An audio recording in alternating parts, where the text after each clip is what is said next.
Hello students, welcome to मिसल classes. जैसे कि दोस्तों हम लोगों ने पिछला वीडियो में पॉलिटिकल साइंस का चैप्टर 1 के थ्योरी पार्ट को बहुत ही अच्छी तरह से दोस्तों हम लोग कवर कर चुके हैं। कोई ऐसा स्टूडेंट है जो अभी तक थ्योरी पार्ट को नहीं देखे तो जल्दी से दोस्तों आप हमारे चैनल को सब्सक्राइब करके प्लेलिस्ट में जाकर देखें क्लास 12 के किस तरह से दोस्तों पॉलिटिकल साइंस के चैप्टर 1 को हम लोगों ने बेहतरीन तरीके से एक्सप्लेन करके देखे थे। सो दोस्तों मैं आज लेकर आया हूं आप लोगों के सामने चैप्टर 1 का पॉलिटिकल साइंस का चैप्टर 1 का एमसीक्यू, यानी इस टॉपिक से आप लोगों का एग्जाम में 7 मार्क्स का एग्जाम पूछे जाएंगे, क्वेश्चन पूछा जाता है। यह टॉपिक बहुत ही इंपॉर्टेंट है। अगर कोई ऐसा स्टूडेंट हो जो अभी तक नहीं देखे फुल एक्सप्लेन जो हम लोगों ने पिछला वीडियो में पूरे डिटेल्स के साथ देखे थे, तो जल्दी से आप लोग जाएं और अच्छी तरह से देखें। और अगर कोई ऐसा स्टूडेंट है जैसे जो वीडियो को अच्छी तरह से देखे होंगे, मैं उम्मीद करता हूँ ट्यूशन कि आज जो मैं एमसीक्यू आप लोगों को बताने की कोशिश करूंगा आप चुटकी में हल कर सकते हैं। क्योंकि ट्यूशन सभी को पता है कि अगर चैप्टर को हम लोग बारीकी से अगर पढ़ के समझ जाते हैं तो उसके अंदर से कोई भी क्वेश्चन पूछे हम लोग इजीली से सॉल्व कर सकते हैं। सो ट्यूशन मैं उम्मीद करता हूँ कि आप लोग अच्छे से होंगे और आप लोग क्लास 12 में आप लोग प्रवेश करने वाले हैं और बहुत सारे स्टूडेंट कर भी चुके हैं। तो आप लोगों को तैयारी बहुत ज़बरदस्त होना चाहिए, क्योंकि आप लोगों को पता होना चाहिए कि क्लास 11 में ओनली फॉर आप लोगों का एग्जाम हुआ था एमसीक्यू, यानी ऑब्जेक्टिव टाइप की एग्जाम। यहाँ पे आप लोगों को डिस्टेंस 4 टाइप का क्वेश्चन देखने को मिलेंगे। पहला क्वेश्चन आप लोगों को देखने को मिलेगा क्या, वो आपका सबसे पहला होगी थ्योरी सेक्शन। क्या होगी? Theory section. बिना थ्योरी सेक्शन के अधूरा है डिस्टेंस, चाहे वो ऑब्जेक्टिव क्वेश्चन हो, चाहे वो वन लाइनर क्वेश्चन हो या सब्जेक्टिव क्वेश्चन में वेरी शॉर्ट क्वेश्चन या लॉन्ग क्वेश्चन, सब क्या है? अधूरा है। इसलिए डिस्टेंस थ्योरी पार्ट को सबसे इंपॉर्टेंट माना जाता है क्लास 12 में। अब हम लोग देखते हैं पॉइंट नंबर 2 में आप लोगों को पढ़ाया जाएगा ऑब्जेक्टिव। क्या बताया जाएगा? ऑब्जेक्टिव।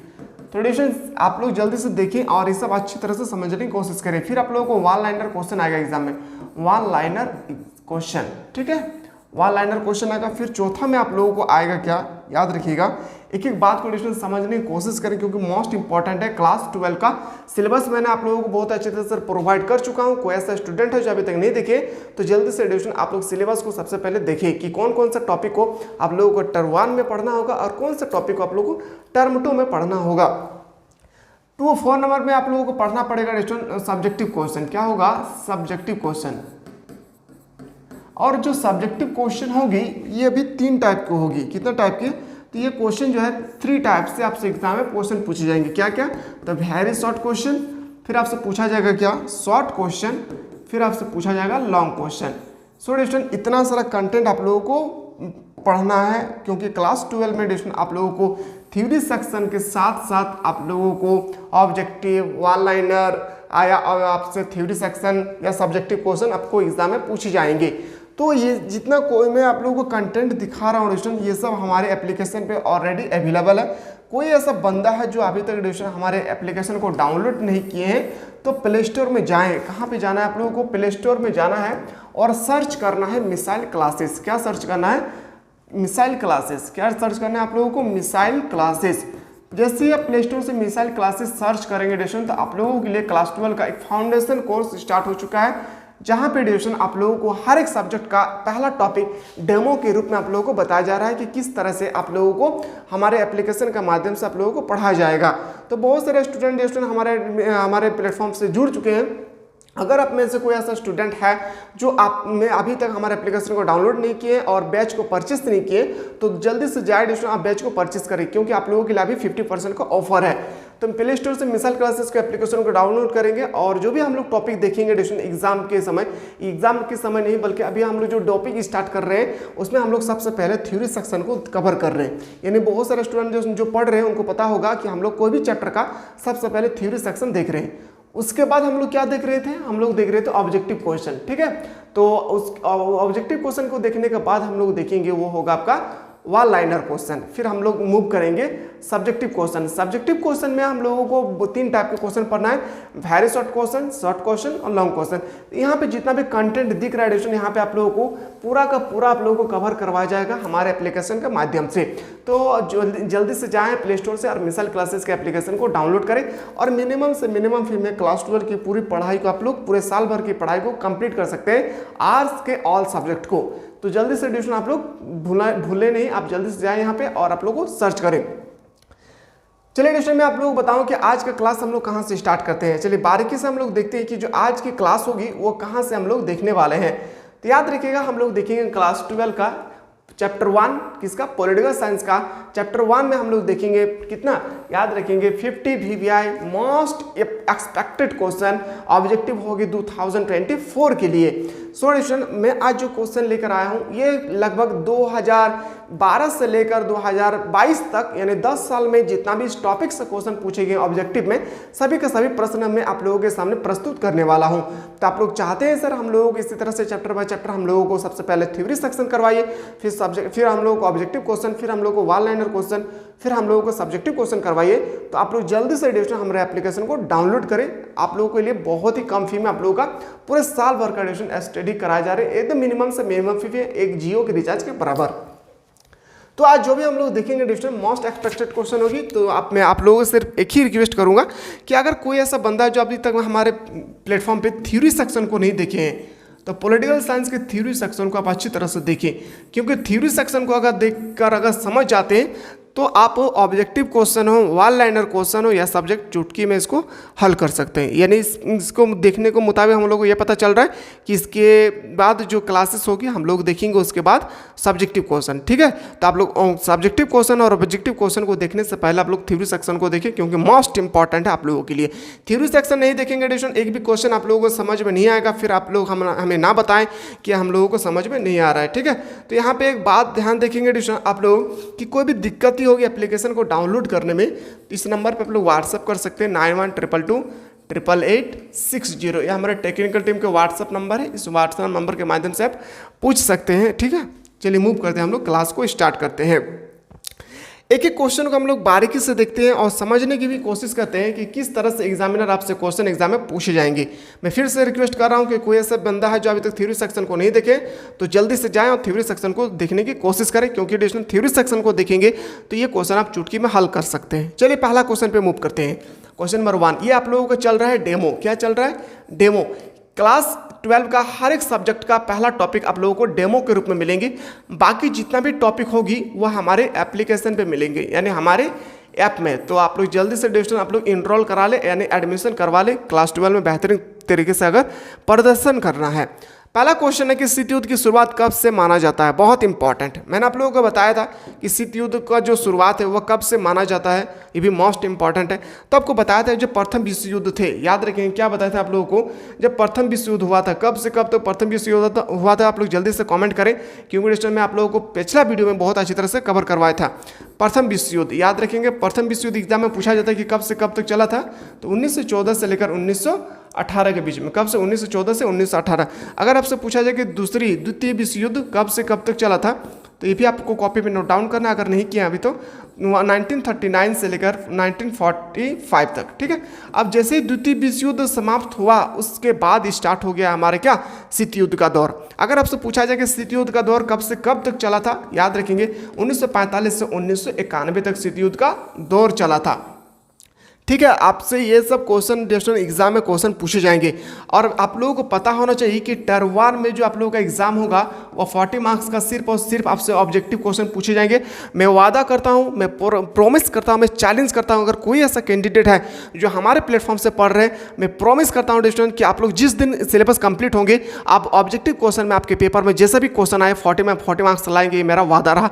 क्योंकि स्टूडेंट ये कंटेंट आप लोगों को मैं आप लोगों को बताने की कोशिश कर रहा हूँ और जो भी टॉपिक हम लोग डिस्कस करेंगे ये कंटेंट को, ये पीडीएफ को, ये पीपीटी को बनाने में हम लोगों को लगभग 4 साल लगे एडिशन ये कंटेंट को प्रोवाइड करने के लिए, ताकि हम लोग चाहते हैं एडिशन कि बच्चों को अच्छी शिक्षा दे सके और वो अच्छे से अच्छे बेहतर प्रदर्शन करके अपना माँ बाप का नाम रोशन कर सकते हैं। इसलिए एडिशन इस सब को स्किप ना करें और जल्दी से आप लोग परचेस करना की कोशिश करें।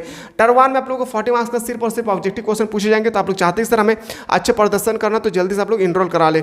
चलिए देखते हैं एडिशन शीत युद्ध की शुरुआत कब से मानी जाती है। अभी हम लोग जस्ट डिस्कस की कब से मानी जाती है, 1945 के बाद से। अभी हम लोग ये सब नहीं देख सकते हैं क्योंकि 1945 के बाद से ही हम लोग मानते हैं क्या, शीत युद्ध का दौर। मूव करते हैं अगला क्वेश्चन पे। अगला जो क्वेश्चन है आपके सामने मोस्ट इंपॉर्टेंट क्वेश्चन है कि कौन से दो गुटों के बीच शीत युद्ध चला। बहुत इंपॉर्टेंट है। आप लोगों को मैं बताया था कि शीत युद्ध किसके बीच चला था, तो आप लोगों को बताना चाहिए डिस्टेंस कि अमेरिका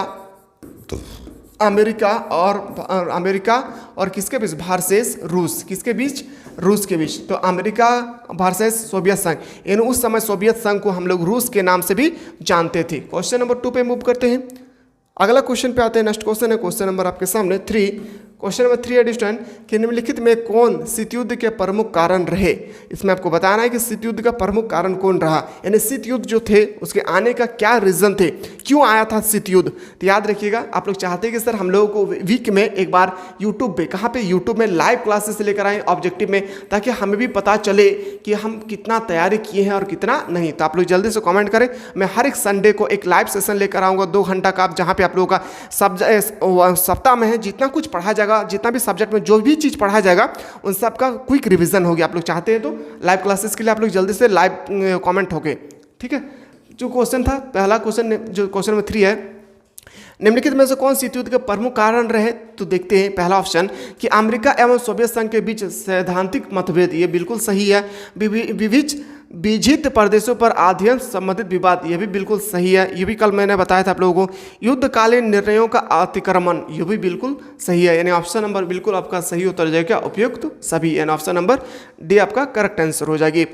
क्वेश्चन नंबर नेक्स्ट में मूव करते हैं। सोवियत संघ में साम्यवादी शासन की स्थापना कब हुई थी। बहुत इंपॉर्टेंट, मैंने आप लोगों को बताया था कि 1917 में सोवियत संघ में, याद रखिएगा, साम्यवादी देशों का शासन स्थापित हो गया था। कब, 1917 में, याद रखिएगा, ये भी मोस्ट इंपॉर्टेंट है। यानी क्वेश्चन नंबर ए आपका सही उत्तर हो जाएगा। अगला क्वेश्चन पे मूव करते हैं।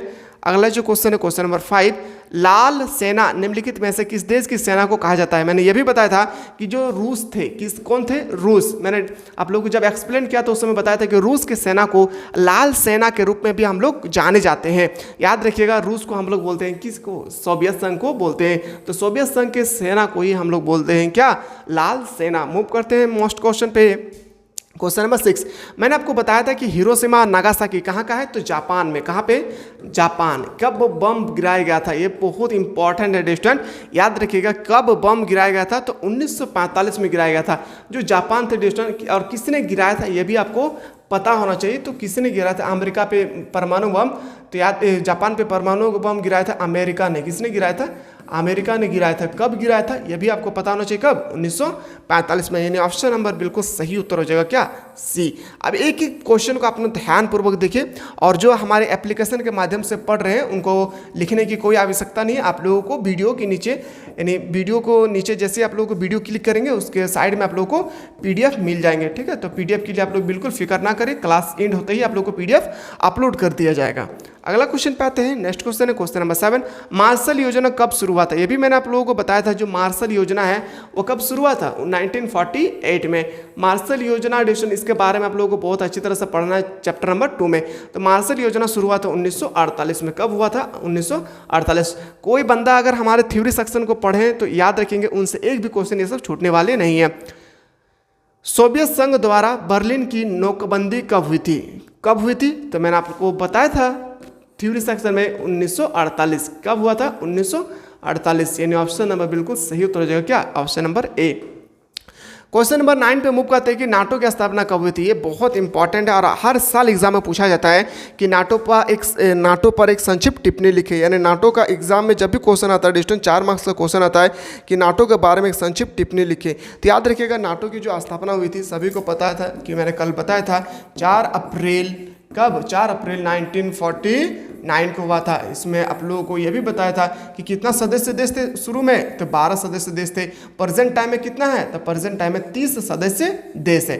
यह भी आपको पता होना चाहिए। जब इसका गठन हो रहा था उसमें 12 देश शामिल थे, और अभी कितना देश शामिल है, 30। एग्जाम में यह सभी आपसे क्वेश्चन एग्जाम में पूछा जा सकता है। यानी इस प्रकार इसका सही उत्तर हो जाएगा ऑप्शन नंबर ए। अगला क्वेश्चन पे आते हैं। क्वेश्चन नंबर 10, नाटो की स्थापना का मुख्य उद्देश्य क्या था। अब नाटो की स्थापना का मुख्य उद्देश्य एक ही था कि पश्चिमी यूरोप में सोवियत प्रभाव के विस्तार को रोकना। पश्चिमी यूरोप में जो सोवियत यानी रूस का जो प्रभाव थे उसके विस्तार को रोकना का मकसद से ही किसको स्थापना किया गया था, नाटो का। नाटो का स्थापना हुआ था 4 अप्रैल 1949 को। क्वेश्चन नंबर 11 पे आते हैं कि नाटो की स्थापना के समय कितने देश से शामिल थे। जो नाटो की स्थापना थे उसमें कितना देश शामिल थे। सॉरी दोस्तों, वहाँ पे मैंने 12 बताया था, 12 नहीं होगा, वहाँ 20 देश होंगे। कितने कंट्री होगी, 20 कंट्री थे जो शामिल थे। कितना कंट्री, 20। ये मैंने थोड़ा सा आप लोगों को रॉन्ग सेक्शन बता दोस्तों, यहाँ पे आप लोग गौर करेंगे। यहाँ पे 20 सेक्शन थे, याद रखेंगे। यहाँ पे 12 नहीं था, यहाँ पे 20 सदस्य देश शामिल थे। अगला क्वेश्चन पे आते हैं। जो अगला प्रश्न है आपके सामने क्वेश्चन नंबर 12 कि चीन संयुक्त राष्ट्र का सदस्य कब बना। जो चीन है वो संयुक्त राष्ट्र का सदस्य कब बना था? 1971। एक एक बात को ध्यान से देखिए क्योंकि ये थ्योरी सेक्शन में आप लोगों को बहुत बेहतरीन तरीके से बता चुका हूँ। क्वेश्चन नंबर 13 पे अमेरिका में वाटर गेट कांड की घटना कब हुई थी? जो अमेरिका थे उसमें वाटर कांड की घटना हुई थी कब? 1947 हुआ था वाटर कांड। इसी तरह से एग्जामिनेशन एक एक क्वेश्चन आपसे पूछे जाएंगे। और इन फ्यूचर अगर आप एसएससी, रेलवे, बैंकिंग या आर्मी, बीएसएफ, आरपीएफ किसी भी डिफेंस की तैयारी करते हैं या आपका कोई भी एग्जाम का कंपटीशन का कोई भी एग्जाम की तैयारी करते हैं, वहाँ पे यही सब क्वेश्चन पूछे जाते हैं। इसीलिए एडिशन क्लास 12 मोस्ट इंपॉर्टेंट है, क्लास 11 की तरह नहीं है, क्योंकि यहाँ से कंपटीशन की तैयारी अगर लाइफ में कभी करना चाहेंगे और करना भी चाहिए एडिशन आप लोगों का, क्योंकि उम्र बहुत ही कम है। आप लोग नौकरी की ओर ध्यान दें और अच्छी तरह से स्टडी करें और अपने माँ बाप का नाम रोशन करें। क्लास 12 में बेहतरीन तरीके से स्टडी करेंगे तो आगे चलकर एडिशन आप लोगों को बहुत ही बेनिफिट होगा, क्योंकि कंपटीशन में यहीं से एग्जाम में क्वेश्चन पूछे जाते हैं, इसलिए इस सबको देखना है। अगला क्वेश्चन पे आते हैं, क्वेश्चन नंबर 14। प्रथम यूरोपीय सुरक्षा शिखर सम्मेलन कब हुआ था? प्रथम शिखर सम्मेलन हुआ था, याद रखेंगे, 1973 में। कब हुए थे? 1973। मूव करते हैं अगला क्वेश्चन पे। क्वेश्चन नंबर आपके सामने, क्यूबा के मिसाइल संकट के समय संघ के प्रधानमंत्री कौन थे? जब क्यूबा में मिसाइल संकट हो रहा था उस समय उसके प्रधानमंत्री थे निकिता खुरवेचेव। कौन थे? खुचेव। ऑप्शन नंबर बिल्कुल सही उत्तर हो जाएगा बी। जल्दी से एडिशन अगर हमारे एप्लीकेशन को डाउनलोड नहीं किए हैं तो प्ले स्टोर से मिसाइल क्लासेस के एप्लीकेशन को डाउनलोड करें और मिनिमम से मिनिमम फी में पूरे साल भर की पढ़ाई एडिशन आप लोग थोड़े से रकम पे क्लास 12 का A to Z edition arts का कोर्स को परचेस कर सकते हैं। क्वेश्चन नंबर 16 पे चलते हैं। मार्शल योजना क्या थी? अब यहाँ पे आपको बताना है कि मार्शल योजना तो थी, वो क्या है? यूरोप के देशों को पुनर्निर्माण के लिए अमेरिका की सहायता, यानी ऑप्शन नंबर बिल्कुल सही उत्तर हो जाएगा, ऑप्शन नंबर ए। अगला क्वेश्चन पे आते हैं। जो अगला प्रश्न आपके सामने, नाटो से संबंधित कौन सा विकल्प सही है? आपको बताना है जो नाटो से संबंधित कौन सा विकल्प सही है, यानी आपको बताना है कि नाटो का जो फुल फॉर्म है वो आपको बताना है क्या होगी। तो नाटो का फुल फॉर्म आपने आपको बताया था North Atlantic Treaty Organization. North Atlantic Treaty Organization यानी आपको मैंने बताया था आप लोगों का क्या कि उत्तर अटलांटिक संधि संगठन, यानी ऑप्शन नंबर बी आपका सही उत्तर हो जाएगा। क्वेश्चन नंबर नेक्स्ट पे मूव करते हैं। थोड़े स्टूडेंट वीडियो देखने के बाद थोड़ा सा भी अच्छा लगे तो लाइक करना ना भूलें और ज़्यादा से ज़्यादा उस बंदे तक इस वीडियो को सेंड करें जो 2024 में अच्छे अंकों से पास होना चाहते हैं, अच्छा प्रदर्शन करना चाहते हैं। किस देश के प्रभुत्व से एक ध्रुवीयता कायम हुई थी? यानी कौन से देश थे जिसके वजह से प्रभुत्व से एक ध्रुवीयता का कायम हुई थी? तो सभी को पता डिसीजन क्या हो जाएगी? अमेरिका। मैंने बहुत अच्छी तरह से आप लोगों को एक्सप्लेन किया था, वह है अमेरिका। क्वेश्चन नंबर अगला पे मूव करते हैं। संयुक्त राष्ट्र संघ के स्थापना से संबंधित निम्नलिखित में से कौन सा विकल्प सही है? संयुक्त राष्ट्र संघ, अंतर्राष्ट्रीय जगत में शांति सुरक्षा। संयुक्त राष्ट्र संघ यूनाइटेड नेशन ऑफ ऑर्गेनाइजेशन, ये आपको चैप्टर 6 में आपको पढ़ना होगा डिसीजन। यहाँ पे एक दो क्वेश्चन मैं इसलिए लेकर आया हूँ क्योंकि डिसीजन ये थोड़ा सा आप लोगों से इस पहला टॉपिक से थोड़ा सा रिलेशन रखता था, इसलिए एक दो क्वेश्चन मैंने यहाँ से लेकर आया हूँ। लेकिन इस टॉपिक में यानी जो संयुक्त राष्ट्र संघ है यूएनओ, इसका आपको सेपरेट से आपको स्टडी करना पड़ेगा चैप्टर नंबर 6 में। इस चैप्टर से डिस्टेंस 10 मार्क्स का एग्जाम में क्वेश्चन पूछे जाते हैं, तो इसलिए ये भी टॉपिक बहुत ही इंपॉर्टेंट है यूएनओ। तो यूएनओ का मतलब याद रखिएगा distance United Nation of Organization. अगर आपसे पूछा जाए कि आप थोड़ा सा मैं आप लोगों को एक्सप्लेन करना चाहूँगा, यूएनओ की स्थापना कब हुई थी? याद रखिएगा स्थापना, अगर आपसे पूछा जाए स्थापना कब हुई थी? 24 अक्टूबर, याद रखिएगा 1945। याद रखिएगा कब? 24 अक्टूबर 1945। अगर आपसे पूछा जाए कि भारत इसमें कब शामिल हुए थे? भारत, हमारे देश भारत कब इसमें शामिल हुए थे? तो 1945 को ही शामिल हुए थे, ये भी आपको पता होना चाहिए, ठीक है। 1945। अगर पूछा जाए कि स्थापना के समय कितना सदस्य देश थे? याद रखिएगा उस समय सदस्य देश थे 51। कितना सदस्य देश थे? 51। एक ही बात को नोट करें, ठीक है। और अगर आपसे पूछा जाए कि प्रेजेंट टाइम में कितना सदस्य देश है, वर्तमान समय में कितना सदस्य देश है, तो 193। अगर याद रखिएगा डिवीजन 193। जब गठन हुआ था उस समय देशों की संख्या थी 51। प्रेजेंट टाइम में अभी कितना है? 193। आपसे पूछा गया संयुक्त राष्ट्र संघ के संबंध में कौन से विकल्प सही है? अंतर्राष्ट्रीय जगत में शांति सुरक्षा सहयोग के लिए बिल्कुल सही है। अपने वाले पीढ़ी को युद्ध की विवक्षा से बचाना, बिल्कुल सही है। राष्ट्र की संप्रभुता की रक्षा करना, ये भी सही है, बिल्कुल ऑप्शन नंबर डी आपका सही उत्तर हो जाएगा। बेहतरीन तैयारी करना चाहते हैं तो मिसाइल क्लासेस के साथ आप लोग बिल्कुल जुड़े रहे। हेलसिंकी भावना का संबंध निम्नलिखित में से किससे है? तो इसका जो संबंध है स्टूडेंट याद रखिएगा तनाव शिथिल से है। कहाँ से? तनाव शिथिल, यानी ऑप्शन नंबर बी आपका सही उत्तर हो जाएगा। गुट निरपेक्षता की नीति किस महादेश के मूल्य के लिए लोगों को नव जागरण का परिणाम मिलता है? इस क्वेश्चन का जो बिल्कुल सही उत्तर होगा एशियाई महादेश। क्या होगी? एशियाई महादेश, ऑप्शन नंबर बिल्कुल सही उत्तर हो जाएगा, ऑप्शन नंबर बी। मूव करते हैं अगला क्वेश्चन पे। जो अगला प्रश्न आपके सामने क्वेश्चन में 22, निम्नलिखित में से किनके प्रयास से गुट निरपेक्ष की नीति अस्तित्व में आई थी? मैंने आपको बहुत बेहतरीन तरीके से बताया था स्टूडेंट कि किसके प्रयास से, तो याद रखिएगा जवाहरलाल नेहरू, जमाल अब्दुल नासिर, मार्शल जेफर बेरेंस टिटो, यानी ऑप्शन नंबर क्या हो जाएगी? ऑप्शन नंबर डी आपका बिल्कुल करेक्ट आंसर होगा। अगला क्वेश्चन पे मूव करते हैं कि नेहरू, नासिर एवं टिटो के द्वारा बताए गए गुट निरपेक्षता के आधारों में निम्नलिखित में से कौन सा विकल्प सही है? राष्ट्र द्वारा एक स्वतंत्र नीति पर चलना, बिल्कुल सही है। सदस्य राष्ट्रों द्वारा उपनिवेशवाद का विरोध करना, यह भी बिल्कुल सही है। सदस्य राष्ट्र द्वारा किसी सैनिक गुट अलग रहना, यानी यह भी सही है, ऑप्शन नंबर बिल्कुल सही उत्तर होगा डी। उम्मीद करता हूँ ट्यूशन कि आप लोग बहुत अच्छी तरह से समझ रहे होंगे। मैं उम्मीद करता हूँ कि आप लोग अगर समझ रहे हैं तो बिल्कुल ट्यूशन आप लोग वीडियो को लाइक करना ना भूलें, क्योंकि आप लोगों के लिए ट्यूशन हमारे पूरे टेक्निकल टीम दिन और रात मेहनत कर रहे हैं ताकि आप लोग अच्छे अंक, आप लोगों को अच्छे कंटेंट प्रोवाइड करके आप लोग अच्छे से अच्छे अंक लाकर आपको झारखंड को ट्यूशन बदलना है। क्योंकि झारखंड पूरे भारत का सबसे गरीब राज्य है और हम लोग नहीं चाहते कि झारखंड सबसे गरीब राज्य बने। और झारखंड के गरीबी को हम लोग सिर्फ एक ही रास्ता से दूर कर सकते हैं, वो है शिक्षा की व्यवस्था। तो आप लोग ट्यूशन आप लोग अच्छी तरह से स्टडी करेंगे तो अच्छे अंक आएंगे, अच्छे अंक आएंगे तो ट्यूशन आप लोगों को आगे भी बढ़कर कुछ करना होगा। इसलिए ट्यूशन आप लोग पढ़ाई पे ध्यान से पढ़े और मन लगाकर पढ़े। क्वेश्चन नंबर 24 पे आते हैं, गुट निरपेक्षता को प्रोत्साहित करने वाला प्रमुख कारक निम्नलिखित में से कौन सा है? तो गुट निरपेक्ष को प्रोत्साहित करने वाला कौन था? तो शीत युद्ध, याद रखिएगा सैनिक युद्ध में अलग रहना, राष्ट्रीय स्वतंत्रता अस्तित्व में इच्छा, यानी ऑप्शन नंबर बिल्कुल सही उत्तर हो जाएगा डी। अगला क्वेश्चन पे आते हैं। जो अगला प्रश्न है कि अमेरिका ने 1970 तक किस साम्यवादी देशों को संयुक्त राष्ट्र का सदस्य नहीं बनने दिया? तो याद रखिए साम्यवादी चीन को। किसको नहीं बनने दिया था? साम्यवादी चीन को। अगर आपसे पूछा जाए कब बना था ये, तो अभी मैंने हम लोग जस्ट डिस्कस किया था 1971। कब डिस्कस किया था? 1971। सो डिस्टन आप लोग चाहते हैं कि सर हम लोगों को बेहतरीन तरीके से तैयारी करना है, तो आप लोगों के लिए डिस्टन हमारे एप्लीकेशन, हमारे ऐप में एक न्यू बैच स्टार्ट किया गया है, जहाँ पे आप लोगों को सबसे पहले थ्योरी बताया जाएगा, फिर आप लोगों को बताया जाएगा ऑब्जेक्टिव। क्या बताया जा रहा है? ऑब्जेक्टिव। जल्दी से डिस्टन आप लोग इसको देखें। फिर आप लोगों को वन लाइनर क्वेश्चन बताया जाएगा, वन लाइनर क्वेश्चन बताया जाएगा। फिर आप लोगों को 4 में आप लोगों को बताया जाएगा, याद रखिएगा क्या, सब्जेक्टिव क्वेश्चन। और जो सब्जेक्टिव क्वेश्चन होगी वो भी डिस्टन बहुत इंपॉर्टेंट होंगे। और आपको पता होना चाहिए जो सब्जेक्टिव क्वेश्चन है वो 4 टाइप के पूछे जाते हैं, 3 टाइप के सब्जेक्टिव क्वेश्चन पूछे जाते हैं। तो सब्जेक्टिव क्वेश्चन में आप लोगों को सबसे पहले पता होना चाहिए कि याद रखिएगा वेरी शॉर्ट क्वेश्चन, फिर आपसे पूछा जाएगा शॉर्ट क्वेश्चन, फिर आपसे पूछा जाएगा लॉन्ग क्वेश्चन।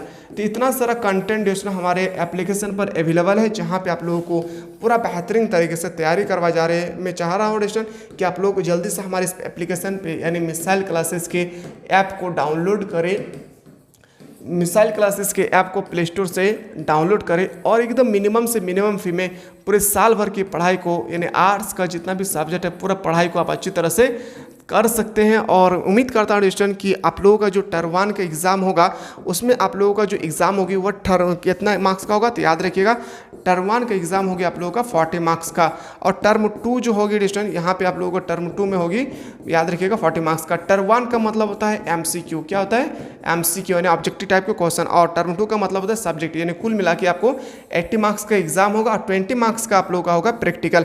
आप चाहते हैं कि सर हम लोगों को 100 में एकदम 100 में हम लोगों को 90% मार्क्स लाना है, तो बिल्कुल डिस्टन हमारे एप्लीकेशन से जुड़े रहे, क्योंकि डिस्टन ये जो कंटेंट मैं आप लोगों को प्रोवाइड कर रहा हूँ, ये जो कंटेंट आप देख रहे हैं theory, objective, one liner, subjective में भी 3 टाइप के क्वेश्चन, ये कंटेंट को बनाने में हमारे पूरे टेक्निकल टीम को, हमारे पूरे यूनिवर्सिटी के टीचर को लगभग 4 साल लग गया है ये कंटेंट को बनाने में, क्योंकि इतना बेहतरीन तरीके से डिस्टन ये बनाया गया है ताकि डिस्टन आप लोगों तक पहुँचा सकूँ और आप लोग अच्छी तरह से एग्जाम देकर अच्छे अंक से पास हो सके। मूव करते हैं। तो कोई ऐसा बंदा है जो हमारे एप्लीकेशन को डाउनलोड नहीं किए तो जल्दी से डाउनलोड करें और कम से कम फी में पूरे साल भर की पढ़ाई को कंप्लीट करें। निम्नलिखित में से शीत युद्ध का सबसे बड़ा प्रतीक कौन था? आपको बताना शीत युद्ध का सबसे बड़ा प्रतीक था बर्लिन दीवार की खड़ा किया जाना। बर्लिन दीवार की को खड़ा किया जाना यही सबसे बड़ा प्रतीक था। अगला क्वेश्चन पे आते हैं। क्वेश्चन नंबर आपके सामने है 27। दूसरा विश्व युद्ध कब से कब तक हुआ था? दूसरा विश्व युद्ध मैंने आपको बताया था 1939 से लेकर 1945 तक, यानी ऑप्शन नंबर जो बिल्कुल आपका सही उत्तर हो जाएगा ऑप्शन नंबर बी आपका राइट आंसर होगा। अगला क्वेश्चन पे आते हैं। Question number 28। क्यूबा मिसाइल संकट के समय अमेरिका के राष्ट्रपति कौन थे? आपको बताना है जो क्यूबा मिसाइल संकट है इसके समय राष्ट्रपति कौन थे? तो याद है कैनेडी। कौन थे? John F Kennedy. कौन था? जॉन एफ कैनेडी, यानी ऑप्शन नंबर बिल्कुल सही उत्तर हो जाएगा ए। अगला क्वेश्चन पे आते हैं। क्वेश्चन नंबर आपके सामने 29।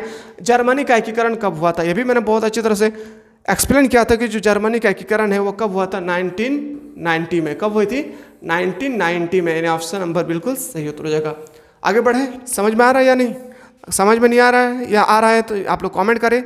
मैं आप लोगों को डिस्क्रिप्शन कमेंट का वेट करता हूं कि आप लोगों को वीडियो देखने के बाद क्या फील हो रहा है, ताकि हमें भी पता चले कि आप जो हमारे पूरे टेक्निकल टीम इतना मेहनत कर रहे हैं आप लोगों को समझ में आ रहा है या नहीं। समझ में आना बहुत ज़रूरी है डिस्क्रिप्शन, क्योंकि समझ में अगर नहीं आ रहे तो बेकार का स्टडी कर रहे हैं। चलिए डिस्क्रिप्शन अगला क्वेश्चन पर आप मूव करते हैं। शीत युद्ध के दौरान जर्मनी एकीकरण किस वर्ष हुई थी? शीत युद्ध के दौरान जर्मनी का एकीकरण हुई थी कब? याद रखिएगा अक्टूबर 1990 में। कब हुआ था? अक्टूबर 1990 में। ऑप्शन नंबर बिल्कुल सही उत्तर हो जाएगा सी। मूव करते हैं अगला क्वेश्चन पे। क्वेश्चन नंबर आपके सामने 31। शीत युद्ध के दौरान शक्ति कितने विभेद में? बहुत इंपॉर्टेंट है स्टूडेंट। शीत युद्ध के दौरान शक्ति के कितने केंद्र थे? मैंने आप लोगों को बहुत अच्छी तरह से एक्सप्लेन किया था कि शीत युद्ध के दौरान कितने देशों का केंद्र था, तो आप लोगों को बताना चाहिए। डिस्क्रिप्शन कमेंट सेक्शन में जल्दी बताएं। 2 कौन कौन थे? तो याद रखिएगा पहला था रूस। कौन थे? रूस। फिर कौन थे? याद रखिएगा अमेरिका। कौन थे? अमेरिका। बहुत इंपॉर्टेंट है ये क्वेश्चन, हर साल पूछे जाते हैं कि कौन कौन से देश शामिल थे। याद रखिएगा रूस और अमेरिका। रूस को हम लोग बोलते हैं सोवियत संघ। क्वेश्चन में 32 पे आते हैं कि पहले गुट निरपेक्ष सम्मेलन में भारत का प्रतिनिधित्व किसने किया था? तो याद रखिएगा पटेल ने किया था। किसने? सरदार वल्लभ भाई पटेल ने किया था। किसने किया था? सरदार वल्लभ भाई पटेल। मूव करते हैं नेक्स्ट क्वेश्चन पे। क्वेश्चन नंबर आपके सामने 33 है।